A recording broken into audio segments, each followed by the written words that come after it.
क्यों जी? सुबह जो धान बेचने ले गए थे वापस ले आए? बेचा नहीं क्या? नहीं चंद्रा, धान खरीदने वाले सेठ ने आज दुकान नहीं खोला। मेरे साथ आए बाकी किसान भी धान वापस ले गए। 2 दिन से उसने दुकान नहीं खोली। उसकी कमाई जोरों से चल रही है ना, अपनी मर्जी से दुकान खोलता है। अपने आसपास के गांव वाले उसे छोड़कर किसी और के पास धान नहीं बेच सकते, इसीलिए वो घमंडी बन गया। घमंडी नहीं, वो नशेड़ी है। पी के कब कहाँ पड़ा रहे पता नहीं। 4 पैसे मिले नहीं कि पत्ते लेके बैठेगा, पेट भर के पिएगा, कोई काम नहीं। अपनी किस्मत, उसके अलावा कोई और है नहीं। पता नहीं कल भी दुकान खोले या नहीं। अच्छा सुनिए, धान बेचकर आपको पैसे मिल जाएं, त्योहार में बेटे के लिए अपने लिए कुछ नए कपड़े खरीदने थे। सोच रही थी कुछ पकवान भी बना लूंगी। आप कल फिर हो आइए ना। इतनी दूर चक्कर लगा के एक ही दिन में थक गया। कल नहीं जा पाऊंगा। वैसे भी कल दुकान खोलेगा या नहीं पता नहीं, 2 दिन बाद जाऊंगा। ये कहकर दीनानाथ जाकर घर के दलान पर बैठा, इतने में उसका बेटा कुशल वहाँ आ गया। क्यों बेटा, तुम्हारी परीक्षा खत्म हो गई या चल रहे हैं? परीक्षाएं खत्म हो गई है, अब छुट्टियां चल रही है। गांव में तो 10 कक्षा तक ही है। गांव में पढ़ाई तो खत्म हुई, अब आगे की पढ़ाई के लिए शहर जाना पड़ेगा। शहर में पढ़ेगा? मगर बहुत खर्चा लगेगा ना बेटा। वैसे भी हर रोज शहर जाना मुश्किल पड़ेगा ना। हर रोज शहर कैसे जाऊं? ये नहीं हो सकता। मुझे वहीं रह के पढ़ाई करना पड़ेगा। गांव से आना जाना नहीं कर सकता। आने जाने का कोई सुविधा भी तो नहीं है। बाप रे, वहीं रह के पढ़ेगा? तो शहर में कोई मकान किराए पे लेके रहेगा क्या? बहुत पैसे लगेंगे ना बेटा। वैसे भी हमारी आमदनी बहुत कम है, इतने पैसे हम कहाँ से लाए? ज्यादा खर्चा नहीं होगा पिताजी। हम 3-4 दोस्त साथ मिलकर कोई मकान किराए पे ले लेंगे। ठीक है, अब मैं क्या करूं? जो तेरी मर्जी। हमें तो पढ़ाई कभी नसीब नहीं हुई, तू ही पढ़ा लिखा बन जा। अभी तो थोड़ा वक्त बाकी है, देखेंगे, कोई उपाय निकालेंगे।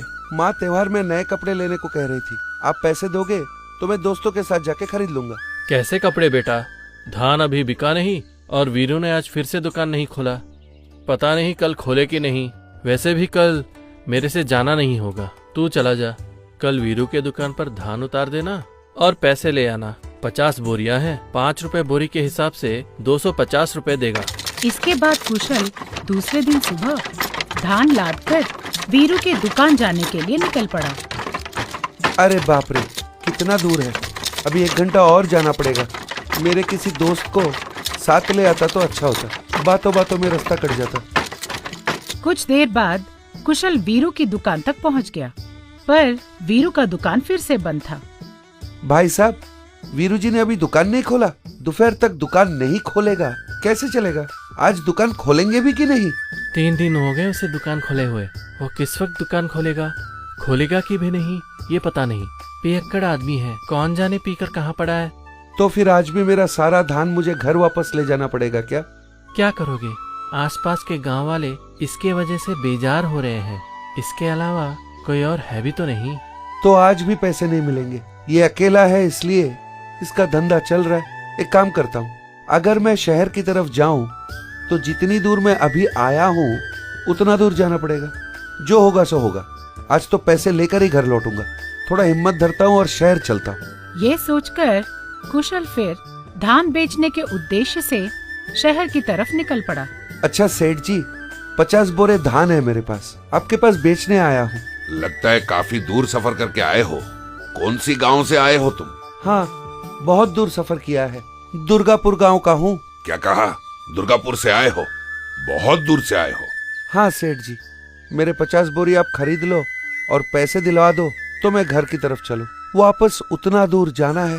घर लौटते लौटते शायद रात ही हो जाएगा।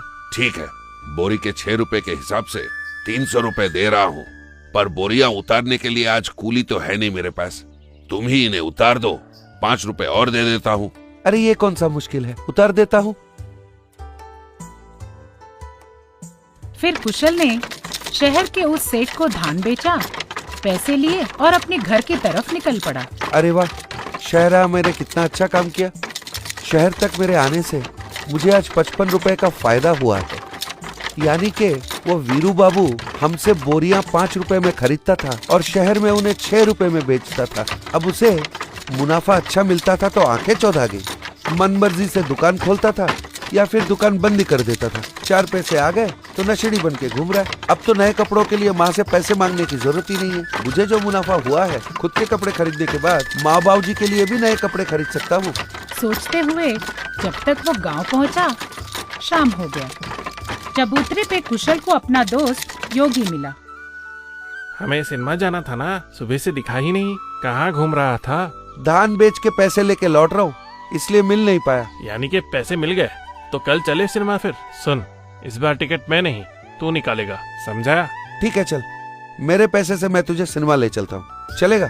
बशर्ते कल सुबह 8 बजे तुझे मुझसे मिलना पड़ेगा, तभी मैं तुझे सिनेमा ले जाऊंगा। अरे ये क्या, सिनेमा तो 11 बजे है, 8 बजे जाके क्या करेगा बता? उससे तुझे क्या करना है? तू मुझे सुबह 8 बजे मिलना, सिर्फ सिनेमा ही नहीं दिखाऊंगा, मैं तुझे कुछ पैसे भी दूंगा, मिलेगा? तू सिनेमा भी दिखाएगा, पैसे भी देगा?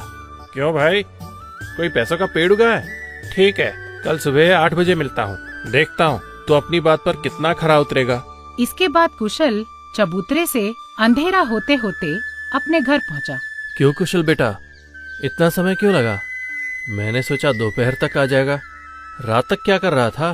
पिताजी, आज भी वीरू जी ने दुकान नहीं खोला था, मुझे घर लौटना अच्छा नहीं लगा था, मैं शहर चला गया धान बेचने, तो इतनी देर हो गई। ये लीजिए आपके 250 रुपए। तू तो बड़ा चालाक निकला, काम करके लौटा, मैं तो लौट के वापस आ जाता। ठीक है, ये ले 20 रुपए रख, नए कपड़े खरीदने थे तुझे, खरीद ले। रहने दीजिए पिताजी, आज नहीं चाहिए, मैं खुद से मांग लूंगा। अच्छा एक बात पिताजी, विष्णु चाचा और सुभाष मामा ने भी अपना धान बेच दिया है क्या? नहीं बेटा, उन्होंने भी नहीं बेचा, हमारे 50 बोरे थे, मगर उनके तो 100 से ज्यादा हैं, कल परसों बेच देंगे। क्यों रे कुशल, खाना लगा दूं क्या तेरे लिए? मुझे अभी भूख नहीं लगा है माँ, मैं थोड़ी देर में लौटता हूँ। तुरंत फिर कुशल पास में अपने चाचा विष्णु के यहाँ पहुंचा। प्रणाम विष्णु चाचा। अच्छा क्या चल रहा है, खाना वाना हो गया? नहीं बेटा, नहीं खाया, खाऊंगा। परीक्षा कैसे लिखा तुमने, आज इस तरफ कैसे आ गए? कुछ नहीं चाचा जी, अभी अभी धान बेचकर पैसे लेके पापा को देके आ रहा हूँ। परीक्षाएं खत्म हो गई, ऐसे ही वेला घूम रहा था, इसलिए धान बेचने चला गया। अच्छा चाचा जी, आपने धान बेच दिया क्या? नहीं नहीं कुशल, कल परसों बेचूंगा। तेरी तरह बेटा होता तो अच्छा होता, उसे कहता। अरे आप भी ना चाचा जी, बोलो तो मैं कल जाके धान बेचाऊं, मेरे पास कोई काम तो है नहीं। वैसे बोरिया है कितने आपके पास? अरे बेटा, बेचाएगा धान? तुझे मैं 5 रुपए दूंगा। देख बेटा, 100 बोरी है, गाड़ी मैं करवा देता हूँ, तू सिर्फ जाके बेच आना। अरे चाचा जी ऐसे बोलने की जरूरत नहीं है, मैं आपका ये काम कर दूंगा, ठीक है?